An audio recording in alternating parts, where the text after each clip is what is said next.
Good evening. আরও একটা profit লসের অঙ্ক নিয়ে দেখো কি বলেছে, যে পেঁয়াজের মূল্য 12% বৃদ্ধি পাওয়ায় রোহন 560 টাকায় 2 কেজি পেঁয়াজ কম পেয়েছে। তাহলে পেঁয়াজের প্রতি কেজিতে দাম কত? মানে পেঁয়াজের একটা দাম ছিল, এবার 12% বৃদ্ধি হয়ে গেছে। তো রোহন 560 টাকায় যে পেঁয়াজটা কিনতো, এখন বলছে নাকি 560 টাকায় 2 কেজি পেঁয়াজ কম পাচ্ছে, কারণ দাম বেড়ে গেছে।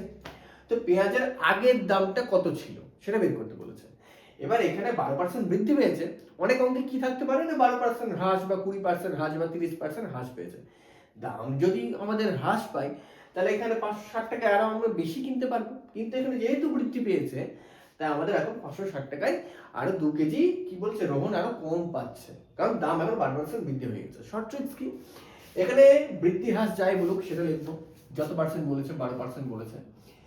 এইবার বৃদ্ধি পেলে কি হবে, 12% মানে 100 টাকায় 12%, 100 টাকায় 12 টাকা বৃদ্ধি, 100 টাকায় 12 টাকা বৃদ্ধি পেয়েছে। এবার যেটা এখানে হ্রাস বলতো, তাহলে এখানে আমি 100 মাইনাস করে দিতাম, বিয়োগ হয়ে যেত।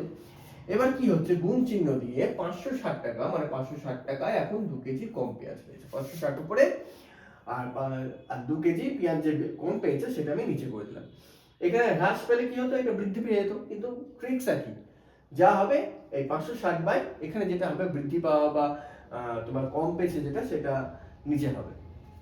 এইবার কি হবে না, এটাকে আমরা ক্যালকুলেশন করি, তাহলে এটা হচ্ছে 12 বাই 112 ইন্টু 560 বাই 2, 2 দিয়ে 6 হলো, 5 হলো, তাহলে 30 টাকা গেল এর অ্যান্সার। 30 টাকা ছিল আগের দাম। এবার আরেকবার বলে যে আরেকটা দেয় যে তাহলে বৃদ্ধি পাওয়ার পরে যে 12% বৃদ্ধি পাওয়ার পর দামটা কত হলো, তাহলে আমরা এই যে টাকা এর 12% বৃদ্ধি সেটা বের করলে তো বেরিয়ে যাবে।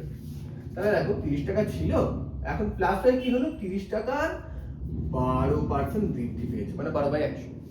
তো কত হচ্ছে এটা দেখি, 2 দিয়ে 5, 2 দিয়ে 6, 30 প্লাস 18 বাই 5। আচ্ছা 18 বাই 5 কত হয় একবার দেখিনি। 18 বাই 5 কে আমরা যদি ভাগ করি তাহলে হচ্ছে 15, 3, 0, 6, তাহলে 3.6, তাহলে 30 প্লাস 3.6 মানে হচ্ছে 33 টাকা 60 পয়সা। এটা আমাদের পরবর্তী দাম, 12% দাম বাড়ার পর এটা। কিন্তু এখানে তো আগেরটা চেয়েছে, তাই আগেরটা লিখলাম। যদি এরকম চাই যে 12% বৃদ্ধি পাওয়ার পর দামটা কত, তাহলে এটা 33 টাকা 60 পয়সা এটা হয়ে যাবে। যদি এই অঙ্কটা বুঝতে পারো, ক্যাপশনে আর একটা অঙ্ক দিয়ে দিচ্ছি, ওটা করে দেখাও।